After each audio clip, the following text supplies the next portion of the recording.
Hi friends, నేను అశోక్ కుమార్. నాతో పాటు ఉన్నటువంటి నిరుద్యోగులు. కాంగ్రెస్ పార్టీ అధికారంలోకి వచ్చి 3 నెలలు అవుతుంది, 100 రోజులు అవుతుంది.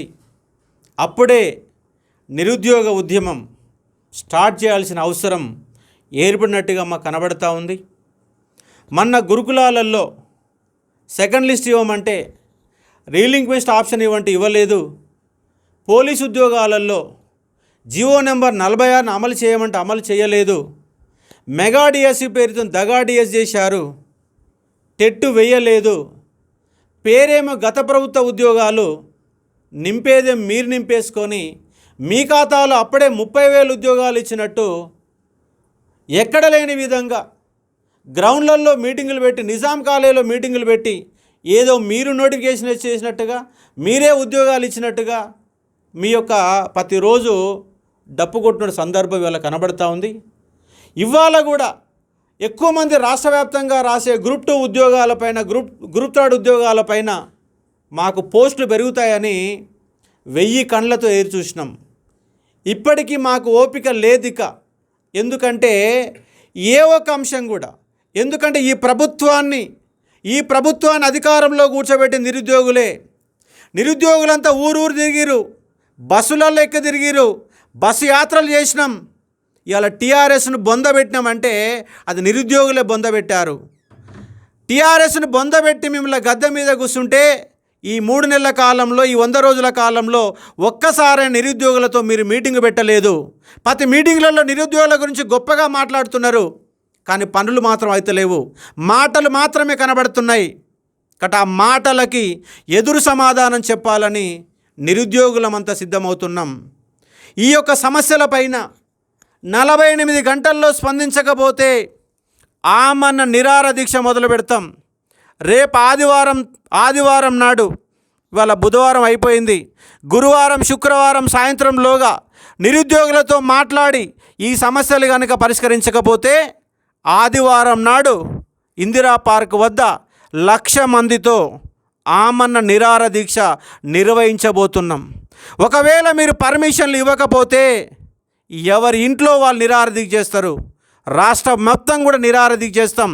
మీకు ఆల్రెడీ పార్లమెంటు ఎన్నికలు ముందు కనబడుతున్నాయి. గత ప్రభుత్వాన్ని ఎన్నికల్లో ఎలాంటి మేము శాస్తి చేశామో మీకు కూడా అలాంటి శాస్తి జరగకముందే, ఎందుకంటే ఇవాళకి కూడా మీ నిరుద్యోగుల ప్రభుత్వంగానే భావిస్తున్నాం. నిరుద్యోగులతో చర్చలు జరపండి, నిరుద్యోగుల పోస్టులు పెంచే ఒక ప్రయత్నం చేయండి. పోస్టులు పెంచకపోతే 48 గంటలు మీకు సమయం ఇస్తున్నాం. ఆదివారం నాడు 1,00,000 మందితో ఆమరణ నిరాహార దీక్ష మొదలు పెడతాం ఇందిరా పార్క్ కాడ. దీంట్లో బస్సు యాత్రలో పాల్గొన్న విద్యార్థులంతా, జియో నెంబర్ 46 విద్యార్థులంతా, గురుకుల విద్యార్థులంతా, డిఎస్సి మెగా డిఎస్సి 25,000 ఉద్యోగాలు కోరుకుంటే మీరు ఇచ్చిన ముష్టి 11,000.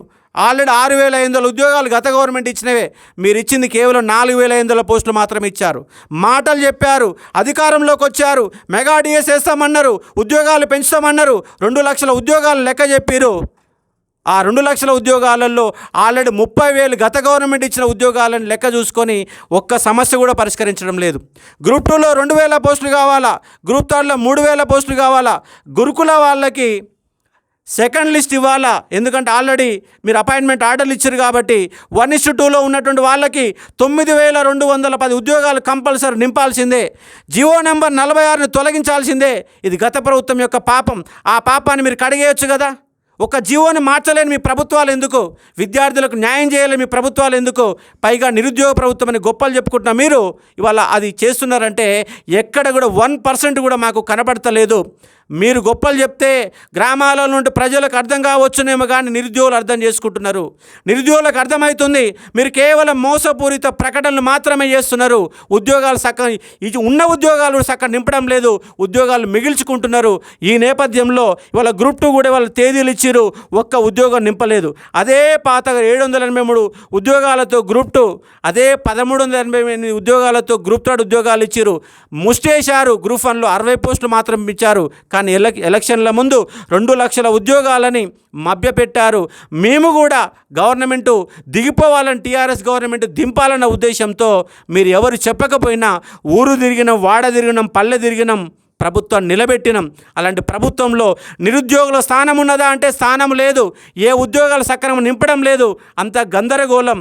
ఉద్యోగాలు మిగిల్చుకుంటున్నారు, ఉద్యోగాలు పెంచడం లేదు. కాబట్టి ఇవాళ ప్రధానంగా గ్రూప్ 2లో 2000 ఉద్యోగాలు ఇవ్వాలని, గ్రూప్ 3లో 3000 ఉద్యోగాలు ఇవ్వాలని, ఇవన్నీ సమస్యల పరిష్కారం కోసం మెగా డిఎస్ వేయాలి. 25,000 ఉద్యోగాలు వేస్తామని చెప్పారు, అది కేవలం 11,000తో నింపారు. టెట్ వేస్తామన్నారు, టెట్ ఇవ్వలేదు. ఇవాళ ఇవన్నీ గందరగోళాల పైన, నిరుద్యోగ సమస్యల పైన 1,00,000 మందితో ఇందిరా పార్క్ కాడ ఆమరణ నిరాహార దీక్ష చేయబోతున్నాం. మీరు పోలీసులు గనక అడ్డుకునే ప్రయత్నం చేస్తే, పర్మిషన్లు ఇవ్వకపోతే ఎవరింట్లో కూర్చొని వాళ్ళు నిరాహార దీక్ష చేస్తున్నాం. మేము గంటారావం మోగిస్తున్నాం ఎలక్షన్ల ముందే. ఎందుకంటే 13వ తారీఖు ఎలక్షన్లు వస్తే మా మాట ఎవరు వినరు, మమ్మల్ని ఎవరు పట్టించుకోరు, పర్మిషన్లు ఇవ్వరు. ఎన్నికల కమిషన్ పేరుతో, ఎన్నికల నిబంధనల పేరుతో ఇబ్బంది పెట్టే ప్రయత్నం చేస్తున్నారు. అందుకే మీకు కేవలం 48 గంటల్లో విద్యార్థులతో గనక మీరు చర్చలు జరపకపోతే, మా సమస్యలు పరిష్కరించకపోతే రాష్ట్ర వ్యాప్తంగా మా ఉద్యమం స్టార్ట్ కాబోతుంది, నిరుద్యోగ ఉద్యమం స్టార్ట్ కాబోతుంది. 1,00,000 మందితో నిరాహార దీక్ష మొదలు పెడతాం. గతంలో కూడా అదే విధంగా జరిగింది. అది జరగకముందే చర్చలు జరపాలా, మా యొక్క పోస్టులు పెంచాలని డిమాండ్ చేస్తున్నాం. ఈ నేపథ్యంలో విద్యార్థులు మొత్తంగా రాష్ట్ర వ్యాప్తంగా వాళ్ళ గ్రూప్ 2 యొక్క నోటిఫికేషన్ నేపథ్యంలో మొత్తం రాష్ట్ర వ్యాప్తంగా ఇదే చర్చ జరుగుతుంది. కాబట్టి మీరు మేల్కుంటారని మేము భావిస్తూ ఉన్నాం, మీరు చర్చలు జరుపుతారని భావిస్తూ ఉన్నాం. లేదంటే ఆమరణ నిరాహార దీక్ష జరిగి తీరుతుంది. ప్రతి ఇంట్లో ఒక నిరుద్యోగి కూర్చొని నిరాహార దీక్ష చేస్తాడు అని హెచ్చరించే ఒక ప్రయత్నం చేస్తున్నాం. అదేవిధంగా ఈ అంశాలపైన విద్యార్థులతో మాట్లాడించే ఒక ప్రయత్నం చేస్తామో చూడండి. చెప్పండి మిత్రమా, మీరు బస్సు యాత్రలో సుదీర్ఘంగా ఒక 10-15 రోజుల పాటు బస్ యాత్రలు చేసి ప్రజలంతా మొబిలైజ్ చేశారు. మరి బస్ యాత్రలు చేసిన మీకు జరిగినటువంటి ఫలితం ఏంటి? ఇప్పుడు బస్ యాత్ర జరిగి విజయం సాధించిన తర్వాత రేవంత్ రెడ్డి గారితో మీటింగ్ ఉంటుంది మీకు, అంటే నిరుద్యోగ సంఘాలతో మీటింగ్ ఉంటుంది. మీ మాటే విని వాళ్ళు అంటే ప్రతి ఇయర్ క్యాలెండర్ పెడతామని చెప్పేసి మమ్మల్ని మోసం చేశారు. ఇప్పుడు దాకా అంటే గవర్నమెంట్ వచ్చి 3 నెలలు అవుతున్నా మా నిరుద్యోగాల సమస్యలు ఇప్పుడు దాకా పట్టించుకోవట్లేదు. ఎందుకంటే వాళ్ళు చెప్పారు క్యాలెండర్ ఇస్తామని చెప్పేసి, ఇక్కడ ఎవరికి ఇచ్చారు క్యాలెండర్? అంటే ఎక్కడ ఫిల్ చేస్తున్నారు, ఏం చేస్తున్నారు మీరు? అంటే సిబిఐ ఎంక్వైరీ పోయింది, సిట్ ఎంక్వైరీ పోయింది, మళ్ళీ ఇలా పోస్టులు ఇచ్చారు. ఇలా 783 పోస్టులకు అదే పోస్టులు డేట్ ఇచ్చారు. కొత్త వాళ్ళకు ఛాన్స్ లేదు, పాత వాళ్ళకు యథావిధిగా రాసుకొని చెప్తున్నారు. మరి కొత్త వాళ్ళు ఎడిపోవాలి? ఈ సమస్యలు పరిష్కారం లేదా ఇంకా? మరి ఏం చేద్దాం అనుకుంటున్నాం? కాళ్ళకు బల్పాలు పట్టుకొని కాంగ్రెస్ పార్టీ కోసం, విజయం కోసం పోరాడిన వ్యక్తులం మేము. ఇలా ప్రతి ఊరు అంటే సౌత్ నార్త్ 2 బస్సులు పెట్టుకొని ప్రతి చోట తిరిగినాం మేము. మాకు ఇప్పుడు దాకా నిరుద్యోగ సంఘాలతో మీటింగ్ లేకుండా చేశారు.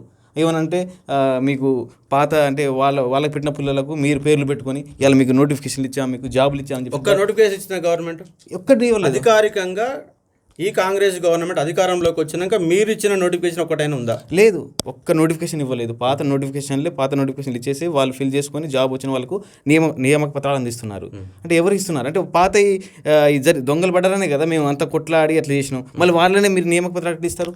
మరి సిబిఐ ఎంక్వైరీ అయ్యేది, జాబ్ క్యాలెండర్ అంతా ఎడిపోయింది. ఇదంతా కావాలని మమ్మల్ని మోసం చేస్తున్నారు. మళ్ళీ లోక్సభ ఎన్నికల ముందు మమ్మల్ని మోసం చేస్తున్నారు. కాబట్టి 48 గంటలు స్పందించకపోతే మేము అందరం కలిసి అమర నిరాహార దీక్షకు పూనుకుంటాము. అందరం కలిసి మళ్ళీ గవర్నమెంట్ మీద మేము చర్యలు తీసుకుంటాము, ఒత్తిడి చేసే ప్రయత్నం చేసుకుంటాము. మీరు చెప్పండి మిత్రమా, మీరు కూడా బస్ యాత్రలో పాల్గొన్నారు. అసలు ఈ గవర్నమెంట్లో ఏం కోరుకున్నారు? గ్రూప్ 2 పోస్టులు పెరుగుతాయని బాగా ఆలోచించారు. గ్రూప్ 3 పెరుగుతున్నారు, గ్రూప్ 1 పెరుగుతాయి అనుకున్నారు. కానీ ఏది పెరగకుండా ఇవాళ కేవలం అదే పోస్టులతో డేట్లు ఇచ్చారు. మీ స్పందన ఏంటి దీని మీద? మొదట వచ్చి వీళ్ళకి జాబ్ క్యాలెండర్ ఇస్తున్నారు. ప్రతి ఎగ్జామ్కి మధ్యలో కావాల్సినటువంటి పర్టికులర్ టైం ఇస్తున్నారు. వీళ్ళు జాబ్ క్యాలెండర్లు ఏమి ఇచ్చారు? ఫిబ్రవరి ఇచ్చారు, ఏప్రిల్ ఇచ్చారు, జూన్ ఇచ్చారు. విడతల వారీగా వీళ్ళు పోస్టులు ఫిల్ చేస్తా అని చెప్పారు. ఈ రోజే 2 ఎగ్జామ్స్కి వీళ్ళు నోటిఫికేషన్ ఇచ్చారు, అంటే తేదీలు ఇచ్చారు. అంటే కారణం ఏంది? వీళ్ళు కేవలం ఎలక్షన్ స్టంట్ తప్ప వీళ్ళు నిరుద్యోగుల పట్ల చిత్తశుద్ధి లేదు. మేము నిరుద్యోగులము, మేము ప్రతి ఊరు తిరిగి ఊరు వాడ తిరిగి ప్రతి ఓటర్ కాళ్ళు మొక్కి మేము మా ప్రభుత్వం వస్తుంది, వీళ్ళు హామీలు ఇచ్చిర్రు మాకు. మేము ప్రభుత్వం వచ్చినాక మేము గ్రూప్ 1లో పోస్టులు పెంచుకుందని, గ్రూప్ 2లో పోస్టులు పెంచుకుందని, గ్రూప్ 3లో పోస్టులు పెంచుకుందని, వీళ్ళు జరిపిన ప్రతి ఎగ్జామ్ని వీళ్ళు అంతా దొంగలు పడ్డారు. టీఎస్పీఎస్లో ఆ దొంగలు పడ్డ ఎగ్జామ్ ఏవి అది వ్యాలిడ్ కాదు. వాటిపైన ఒక ప్రక్షాళన జరిగిందని భావిస్తారు. టీఎస్పీఎస్లో సభ్యులు వచ్చారు. సభ్యులు వచ్చింది మాత్రాన టీఎస్పీఎస్ ప్రక్షాళన పూర్తయినట్టు భావించాలన్నా? పూర్తి అయినట్టు ఎట్లా భావిస్తుంది సార్? అక్కడ టెక్నికల్ టీములు మారలేదు, అక్కడ ఉన్న కంప్యూటర్లు మారలేదు, ఎంప్లాయీస్ మారలేదు. ఏ విధంగా వీళ్ళు ప్రక్షాళన జరిగినట్టు? ప్రక్షాళన పూర్తిగా జరగలేదు. ఇంకా ప్రక్షాళన సగం కూడా జరగలేదు, ఒక 40% జరిగింది అంతే. కేవలం అక్కడ ఉన్న సిబ్బంది మాత్రమే మారారు. మీరు ప్రక్షాళన పూర్తిగా చేయాలి. ఫస్ట్ ప్రక్షాళన పూర్తి చేసిన తర్వాత మీరు జాబ్ క్యాలెండర్ రిలీజ్ చేయండి.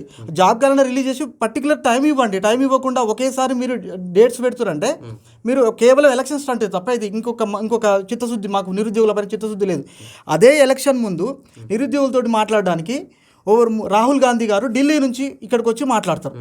కానీ ఈరోజు మా పక్కనే మన హైదరాబాద్లో ఉన్న నిరుద్యోగులతోటి మన ముఖ్యమంత్రి మాట్లాడడానికి టైం ఉండదు. రాహుల్ గాంధీ వచ్చేసి ఆర్టిస్ట్ క్రాస్ మాట్లాడిండు. ఇంతవరకు ముఖ్యమంత్రి గారు మేము వాళ్ళ కోసం మేము ఇల్లు వాకిలి అంతా వదిలిపెట్టేసి, తల్లిదండ్రులు వదిలిపెట్టేసి, అసలుకి తిన్నమో తినలేదో కూడా తెలియకుండా మేము రాత్రి పౌలు తిరిగి ఓటర్ల కాడ తిరిగి ప్రచారం చేసినాం. ఒక్కొక్క దగ్గర బీఆర్ఎస్ కార్యకర్తలు, ఇంకా వాళ్ళు కూడా కోపం ఉంటుంది కదా, బీఆర్ఎస్ కార్యకర్తలు దాడులు చేసిన ప్లేసెస్ కూడా ఉన్నాయి మాకు. ఆ పరిస్థితులలో కూడా భయం ఆందోళన. ఏ ఉద్దేశంతో బస్ యాత్ర చేశారు మీరు? మేము మన ప్రభుత్వం వస్తుంది, నిరుద్యోగులకు న్యాయం చేస్తుంది, నిరుద్యోగులకి ఎక్కువ పోస్టులు ఇచ్చి నిరుద్యోగుల సమస్యను తీరుస్తుంది అనే ఉద్దేశంతో మేము బస్సు యాత్ర చేసినాం. ఈ బస్సు యాత్రకి ఇప్పుడు ఫలితం ఏంటంటే వీళ్ళు పాత పోస్టులే వీళ్ళు ఫిల్ చేస్తున్నారు. వీళ్ళు కొత్తగా మాకు ఉపయోగం ఏంది ఇప్పుడు కాంగ్రెస్ ప్రభుత్వం వచ్చి? మరి బస్ యాత్ర నాయకత్వం వహించినటువంటి మన సార్ ఏమంటున్నాడు? మేము ఇంతవరకు ఇప్పుడు సార్తో మేము మాట్లాడలేదు. అసలుకి మేము ఈ ఎక్స్పెక్ట్ చేయలేదు కదా ఇది వస్తుందని. మేము ఈ ఎక్స్పెక్ట్ చేసి ఉంటే మేము అడిగేటోళ్ళం, కానీ ఇంతవరకు మేము ఎక్స్పెక్ట్ చేయలేదు. ఇప్పుడే డేట్ వచ్చింది. రియాజ్ సార్ ఇప్పుడు మధ్యవర్తిగా ఉండి వాళ్ళతో మాట్లాడాలని కోరుకుంటున్నారా మీరు? కోరుకుంటున్నాం సార్. రియాజ్ సార్ కానీ బల్మూరు వెంకటన్న కానీ కోరుకుంటున్నాం. ఎందుకంటే ఆ రోజు బల్మూరు వెంకటన్న మాకు వెనకంగా ఉండి ప్రతి కేసు విషయంలో కానీ ఎక్కడని అన్యాయం జరిగిందంటే ఆ రోజు ఆయన ముందున్నాడు. ఈరోజు ఆయనను కూడా అడుగుతాం మేము, ఎందుకంటే మా తరఫున ఆ రోజు పోరాడిండు, మాకు హెల్ప్ చేసిండు. ఈ రోజు కూడా పోరాడమని అడుగుతాం. ఆయన ఎమ్మెల్సీ వచ్చింది, ఎమ్మెల్సీ వచ్చినంత మాత్రం మమ్మల్ని మర్చిపోకూడదు, మా నిరుద్యోగులను మర్చిపోవద్దు. మా నిరుద్యోగుల ద్వారా కూడా కొంచెం మాకు సహాయం చేశాడు. కానీ మమ్మల్ని మర్చిపోతే ఆయన నిరుద్యోగుల కోసం పోరాడినట్టు ఎట్లా అవుతుంది? కేవలం పదవి కోసం పోరాడినట్లే అవుతుంది. సో ఆయనను కూడా మేము అడుగుతాము. రెండోది, మీరు ఎగ్జామ్ పెడతా అంటారు, ఎగ్జామ్ పెట్టే విధానం ఏంది?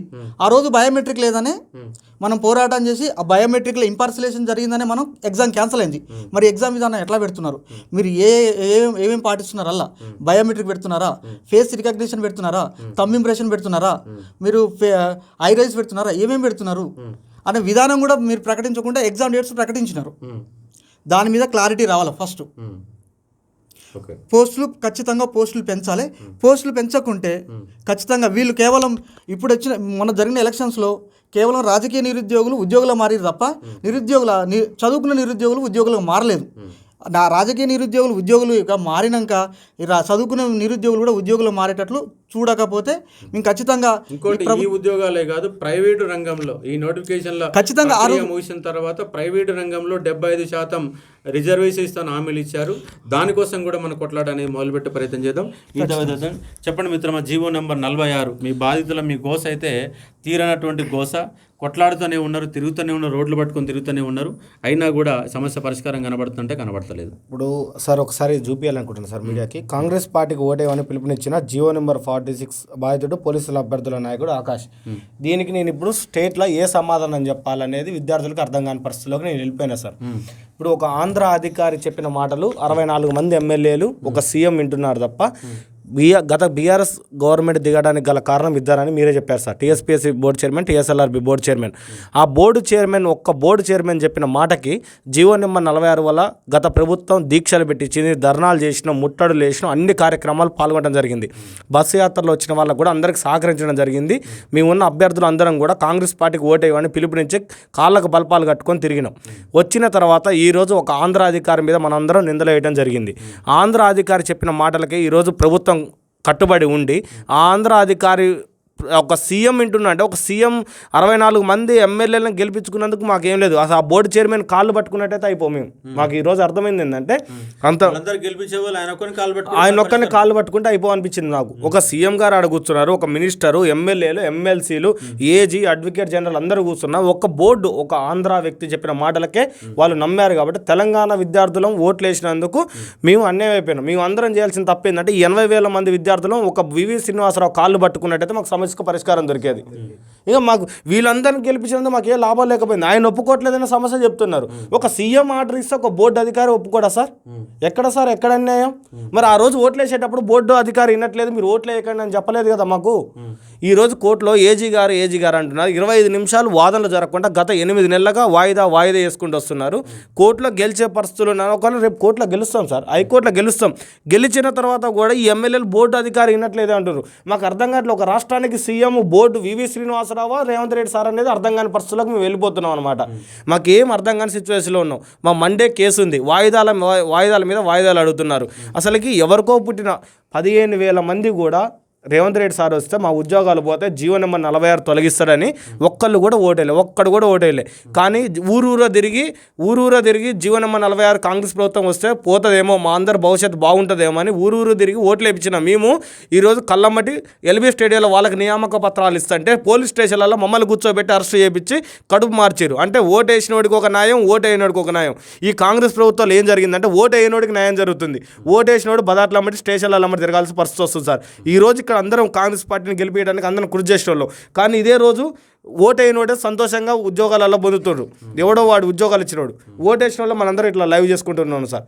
ఎక్కడి నుంచి వచ్చింది సార్ నిరుద్యోగులు? లేకపోతే 1.8% తోటి గెలిచిన పార్టీకి మన నిరుద్యోగులు లేకపోతే ఎక్కడి నుంచి వచ్చారు? ముందు వాళ్ళ పర్సెంటేజ్ ఓన్లీ 20%. 20% సార్. 20.6% ఉన్నటువంటి కాంగ్రెస్ గవర్నమెంట్ ని 39% పట్టుకొచ్చినాం సార్. 20% not only 1.8 19% sir. 19% పట్టుకొచ్చిన సందర్భం. 30 లక్షల మంది నిరుద్యోగులు సోషల్ మీడియా యోధులుగా మారి వారియర్స్గా మాట్లాడి రూపాయి ఖర్చు లేకుండా పనిచేస్తే 1000 కోట్లు ఖర్చు పెట్టిన కేటీఆర్ సామ్రాజ్యాన్ని, సోషల్ మీడియాని, హీరోలకి ఆ కార్లు, బెంజ్ కార్లు ఇచ్చిన పని చేయలేదు. ఒక్క సోషల్ మీడియా విద్యార్థి నిరుద్యోగ ఆవేదనను తన సోషల్ మీడియా ద్వారా కాళ్ళకి దండాలు పెట్టి, అమ్మ నాన్నల కాళ్ళకి దండాలు పెట్టి వీడియోలు చేస్తే ఈరోజు 32 యూట్యూబ్ ఛానల్ స్టూడెంట్స్ వల్ల ఓడిపోయినామని కేటీఆర్ ఒప్పుకున్నాడు.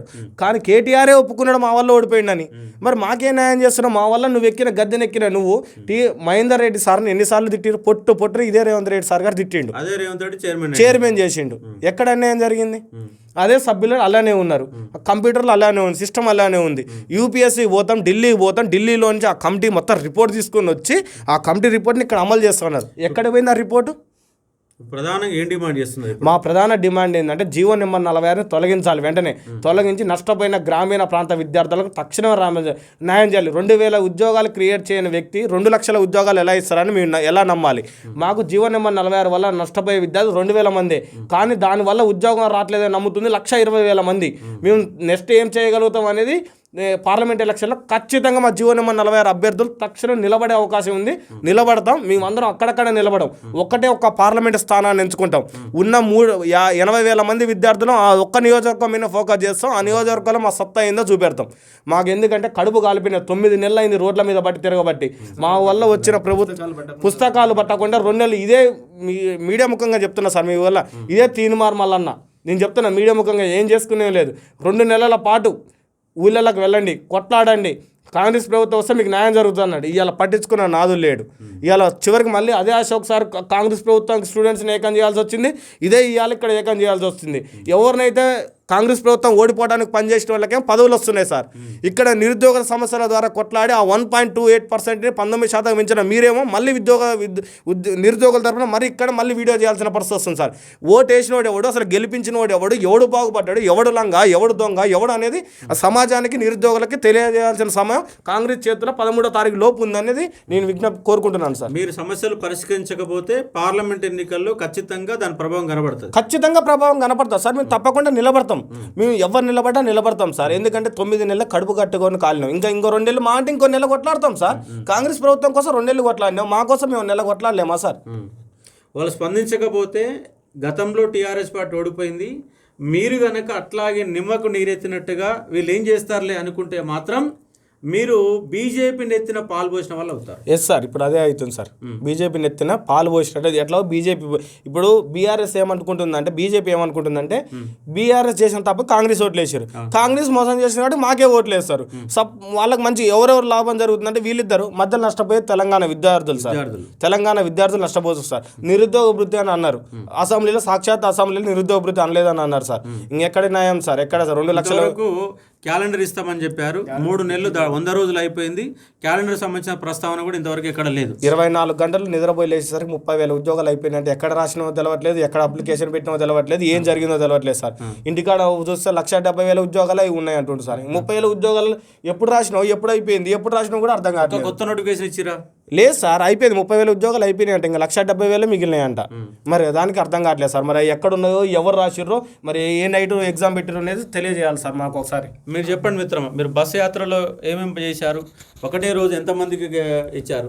మేము ఎలక్షన్ క్యాంపెయినింగ్లో బస్సు యాత్రలో మేము దగ్గర 3 నుంచి 7-9 రోజులు 109 బస్సులు ఎక్కి, ఆర్టీసీ బస్సులు ఎక్కి ప్రచారం చేసినాం అగెనెస్ట్గా టీఆర్ఎస్కి. చేసిన దానికి మాకు ఫలితం ఇలా వచ్చింది. పోస్టులు కూడా ఏం పెంచకుండా అదే చేసిర్రు. మీరు చెప్పండి అమ్మా, అసలు మీ బాధ ఏంది, మీ ఆవేదన ఏంది, ఇది రావడం గల కారణం ఏంది? బీఆర్ఎస్ ప్రభుత్వాన్ని ఏకదాటిగా ఓడించిందంటే కారణం ఈరోజు నిరుద్యోగులు అనేసి ప్రమాణ స్వీకారం రోజు కూడా సీఎం రేవంత్ రెడ్డి గారు సభాసాక్షిగా కూడా ఒప్పుకోవడం జరిగింది. దారుణమైన పరిస్థితి ఏంటంటే సార్, ఏదైతే జరగకూడదని మేము అందరం అనుకొని మళ్ళీ ఏదైతే మేము లబ్ధి చేకూరాలి, ఈ కాంగ్రెస్ పార్టీ గద్దెనెక్కితే నిరుద్యోగుల బ్రతుకులు బాగుపడతాయని చెప్పి ఒక సోయికి వచ్చి ఇకనైనా మీరు ఈ లైబ్రరీల కుర్చీలకు అతక్కపోయి కూర్చుంటే మీ జీవితాలు బాగుపడవరని ఆయన ఊర్లోకి పోయి జనాలకు చెప్పాలని మమ్మల్ని ఎగేసిరో తెలవట్లేదు, లేకపోతే ఉసిగొల్పిరో తెలవట్లేదు. ఒక సామెత ఉండే సార్, భారతదేశంలో కానీ ప్రపంచంలో కానీ ఎక్కువగా మోసపోయేది యువతే అని అంటే దాన్ని కొట్టిపడేసేది మేము. కానీ ఇలా టీఎస్పీసీ ముట్టడికి వచ్చిన వాళ్ళు ఎవరు అంటే అద్దంకి దయాకర్, అవును, ఆయన ప్రెస్ మీట్ బల్మూర్ వెంకట్ గారు, అవును, కోదండరామ్ సారు, రియాజ్ సార్, వీళ్ళంతా ఏ పార్టీ వాళ్ళు? వీళ్ళంతా కాంగ్రెస్ పార్టీ వాళ్ళు. మరి కాంగ్రెస్ పార్టీ వాళ్ళే ఆయన వాయిదా కోసం అక్కడ గట్టిగా మాట్లాడి నినదించినటువంటి ఈ యొక్క పరిస్థితి. మరి వాళ్ళు అదే పాత ఉద్యోగాలతో డేట్లు ఇవ్వడం అనేది మీకు ఎంతవరకు న్యాయం? ఇప్పుడు మాకు వచ్చే ఆలోచన ఏంటంటే సార్, ఇందాక అన్న వాళ్ళు అన్నట్టు ఏదైతే 64 మంది ఎమ్మెల్యేలను గెలిపించడం జరిగిందో అక్కడ జరిగిన సిచ్యువేషన్ ఏంటంటే, మనం ఈ పైన జరిగే విషయాలు మాట్లాడుతున్నాం సార్. ఏ ఒక్కరైనా భారతదేశంలో మన తెలంగాణ రాష్ట్రంతో సహా ఒక ఎమ్మెల్యేగా కంటెస్ట్ చేస్తున్నాడంటే ఓపెన్ సీక్రెట్ ఏంటంటే కొన్ని కోట్లు ఖర్చు పెట్టాలి, లేకపోతే కొన్ని లక్షలు ఖర్చు పెడితే గెలుస్తున్నారు. దేశంలోనే అత్యధిక ఖరీదైన ఎన్నికలు తెలంగాణలోనే జరిగినాయి. అలాంటిది మీరు ఇప్పుడు సర్వే చేసుకోండి, ఈసారి ఎలక్షన్స్లో కాంగ్రెస్ ప్రభుత్వం నుంచి నిలబడిన ఎమ్మెల్యేలు కావచ్చు, వాళ్ళు ఎంత మేరకు ఖర్చు చేసిర్రు, ఎందుకు ఖర్చు చేయలేదు. ఇదే ఒక్క నియోజకవర్గంలో ఒక్క ఎమ్మెల్యేని తీసుకుంటే కాన్ఫిడెంట్ వచ్చింది సార్, వాళ్ళకు లిస్ట్లో పేరు రాగానే మేము గెలిచిపోతాం. ఎట్లా గెలుస్తాం? నిరుద్యోగులు మా పక్కన ఉన్నారు అని ఈ రోజు ఒక్క రూపాయి ఖర్చు పెట్టకుండా తిరిగిన వాళ్ళకు తిండి పెట్టకుండా కూడా తిప్పినటువంటి కంటెస్ట్ చేసినటువంటి ఎమ్మెల్యేలు చాలా మంది ఉన్నారు. వాళ్ళు అంతమంది అన్ని చేసిరంటే మరి వాళ్ళకు కాన్ఫిడెన్స్ వచ్చింది నిరుద్యోగులు ఉన్నారని, వాళ్ళు ఒప్పుకుంటున్నారు. మరి ఒప్పుకొని ఈ రోజు అదే టీఎస్పీఎస్సీ బోర్డు చైర్మన్ ని మళ్ళీ పెట్టడం ప్రక్షాళన అంటున్నారు సార్. నాకు తెలియక అడుగుతా, పోలీస్ రిక్రూట్మెంట్ బోర్డు చైర్మన్ మారలేదు, ఆయనే ఉన్నాడు. అవును, టీఎస్పీ చైర్మన్ గా వచ్చినటువంటి వ్యక్తి మాజీ డీజీపీ. అవును, అని గతంలో ఏ గవర్నమెంట్ లో పనిచేశారు?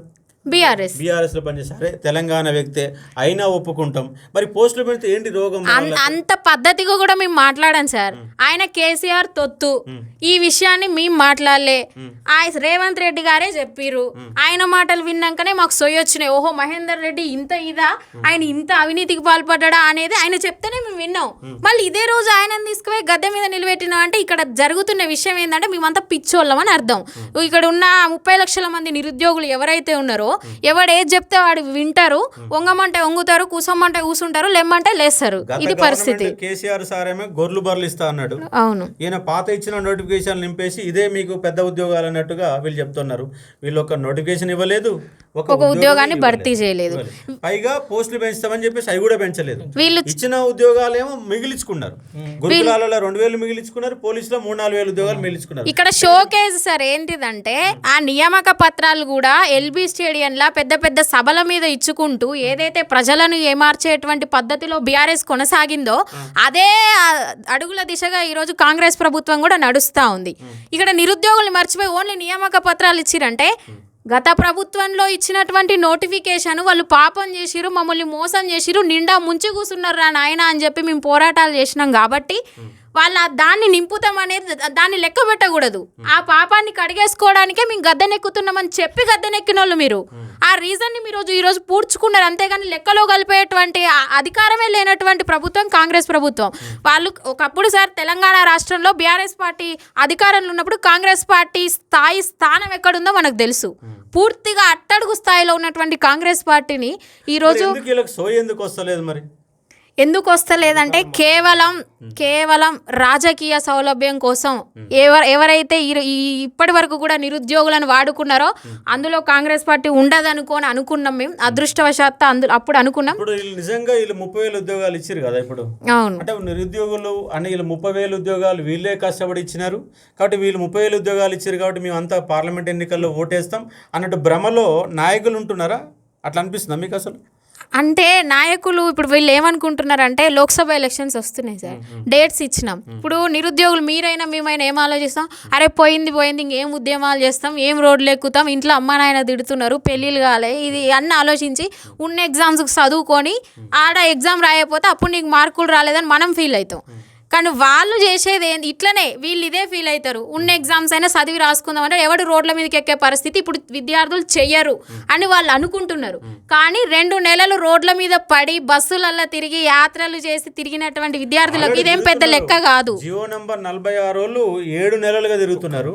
అవును, గురుకుల వాళ్ళు నెల రోజులుగా తిరుగుతున్నారు. ఇప్పుడు ఇవాళ వంతు గ్రూప్ 2 వాళ్ళ వంతు వచ్చింది. మేము ఏమంటున్నాం, పోస్టులు పెంచండి, పోస్టులు నింపండి. మీరు కొత్త ఉద్యోగాలు ఇవ్వడం కాదు, ఉన్న పోస్టులు నింపండి. ఆడ ఉన్న పోస్టులు కంప్లీట్ చేయండి. మీరు ఇచ్చిన హామీలు అడుగుతున్నాం, కొత్త హామీలు అడుగుతుంది. జియో నెంబర్ 46 తీసేస్తామని అసెంబ్లీలో దుద్దిలో శ్రీధర్బాబు చెప్పిండు, అలాగే బట్టి విక్రమార్క చెప్పిండు. మరి అసెంబ్లీలో మాట్లాడిన మీకు సోయి లేదా? లీగల్ సమస్యలు వస్తాయని చెప్పండి మిత్రం. దీని మీద ఒక్క నిమిషం సార్. ఈ కాంగ్రెస్ పార్టీ గెలిచింది ఉమ్మడి నల్లగొండ, ఉమ్మడి ఖమ్మం, ఉమ్మడి మహబూబ్నగర్, ఉమ్మడి వరంగల్, వికారాబాద్ జిల్లాలో గెలిచింది. ఒక్క ఓటు రాని ఒక్క సీటు కూడా రాలి హైదరాబాద్లో. 29 నియోజకవర్గాల్లో అసలు నామరూపం లేకుండా పోయింది.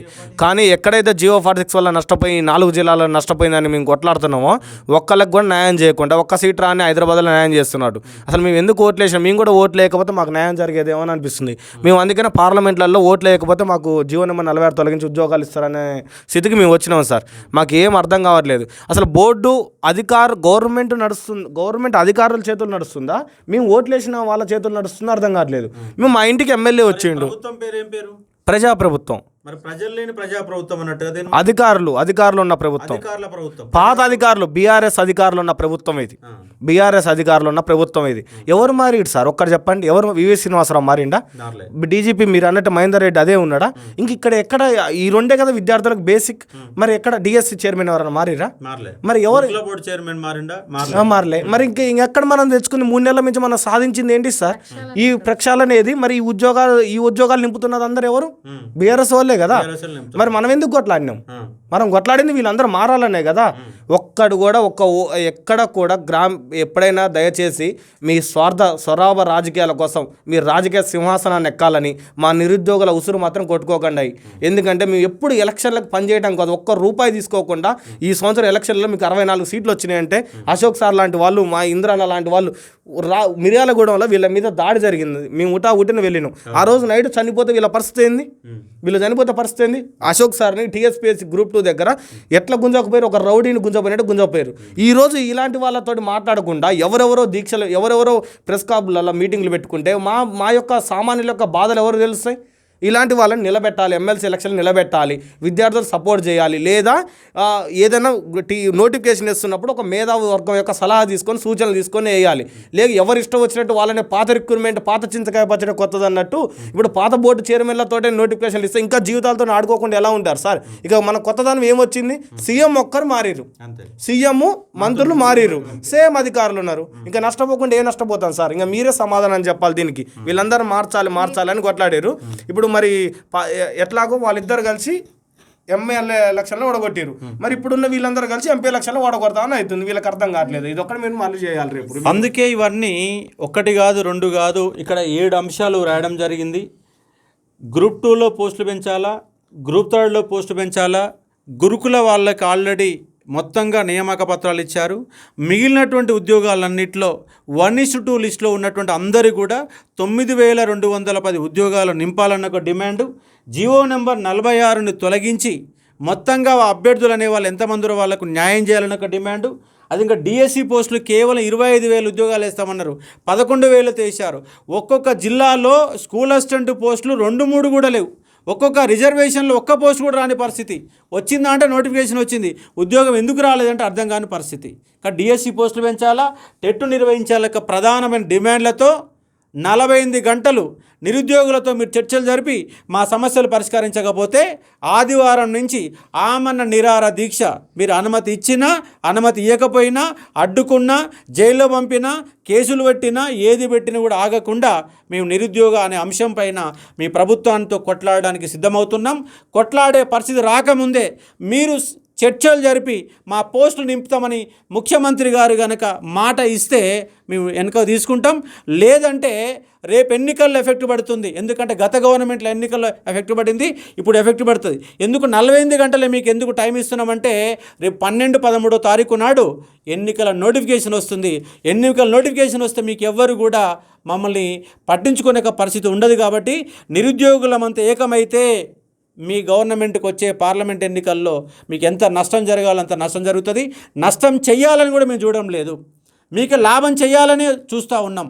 కాబట్టి మీరు ఇప్పటికైనా నిరుద్యోగ అంశాలపైన ప్రధానంగా చర్చ పెట్టండి, సమీక్ష పెట్టండి, మంత్రిమండలిలో చర్చ చెప్పండి, మాలాంటి వాళ్ళని పిలవండి. మీకు అన్ని అంశాలు బోధపడతట్టు నష్టం ఏంది, లాభం ఏంటి, నిరుద్యోగులు ఎట్లయితే వాళ్ళకి ఏ విధంగా అయితే న్యాయం జరుగుద్దో అనే అంశాలు కూడా మీ పైన చర్చించడానికి మేము సిద్ధంగా ఉన్న అంశాన్ని ఇక్కడ చేసుకుంటున్నాం. 48 గంటలు టైం ఇస్తున్నాం. ఆ 48 గంటల్లో కనుక మీకు స్పందన రాకపోతే రాష్ట్ర వ్యాప్తంగా నిరాహార దీక్షలు మొదలవుతాయి. మళ్ళీ నిరుద్యోగ ఉద్యమం వితిన్ ద 100 రోజుల్లోనే ప్రారంభమవుతున్న అంశానికి అర్థం చేసుకునే ఒక ప్రయత్నం చేయవచ్చు. ఇంకేం చెప్తారా మిత్రమా? నిరుద్యోగుల తరపున పదవులు ఇప్పుడు ఎమ్మెల్సీ కావచ్చు, ఎవరైతే బస్సు యాత్రను చేపట్టిన వాళ్ళు వీళ్ళందరూ నిరుద్యోగుల తరపున పొందినటువంటి వాళ్ళు ఎందుకు ప్రశ్నించట్లేదు? వాళ్ళ సపోర్ట్ కూడా ఉండాలి కదా, మా వల్లనే కదా వాళ్ళకి. అంతే ఈ దీక్షలో అందరూ పాల్గొంటారు, బస్సు యాత్ర వాళ్ళు పాల్గొంటారు, నేను పాల్గొంటాను, అలాగే విద్యార్థి తరపున కొట్లాడే వాళ్ళు పాల్గొంటారు, జీవో నెంబర్ 46 బాధితులు పాల్గొంటారు, గురుకుల విద్యార్థులు పాల్గొంటారు, డిఎస్సి బాధితులు పాల్గొంటారు, టెట్ బాధితులు పాల్గొంటారు. కాబట్టి వీళ్ళందరి సమస్యలను పరిష్కరిస్తానని చెప్పేసి మేము ఆలోచన చేస్తూ ఉన్నాం. చర్చలు జరపండి, పరిష్కరించండి, విద్యార్థులకు న్యాయం చేయండి. మాది నిరుద్యోగ ప్రభుత్వం, మాది ప్రజాప్రభుత్వం అని నిరూపించుకునే ప్రయత్నం చేయాలని మేము విద్యార్థుల తరపున డిమాండ్ చేస్తూ ఉన్నాను. ఇంకోటి సార్, గ్రూప్లలో రియా సార్ గురించి, అశోక్ సార్ గురించి బ్యాడ్గా మాట్లాడుతున్నారు. అంటే వాళ్ళు వ్యక్తులుగా ఉండి శక్తులుగా పనిచేశారు వాళ్ళు కాంగ్రెస్ పార్టీ కోసం. కాబట్టి మీరు అట్లా పెట్టకుండా డైరెక్ట్ రండి, మీరు మనం ఎక్కడైతే ఉన్నామో అక్కడ వచ్చి మాట్లాడుకుందాం. మీరు గ్రూప్లో పెడితే ఏమొస్తుంది? అనవసరం రాదంతం చేయకండి. కాబట్టి మనం ఆదివారం రోజు అక్కడే మాట్లాడుకుందాం కూర్చొని. ఓకే, థ్యాంక్ యూ అండి. ఇది ఉన్నటువంటి సబ్జెక్టు. రేపు మళ్ళీ దీనిపైన అవసరమైతే బషీర్గావ్ ప్రెస్ క్లబ్లో మేము ప్రత్యేకంగా మళ్ళీ ప్రెస్ మీట్ కూడా పెట్టేసి ఈ నిరుద్యోగులందరికీ తెలియజేసే ఒక ప్రయత్నం చేస్తాం. Thank you.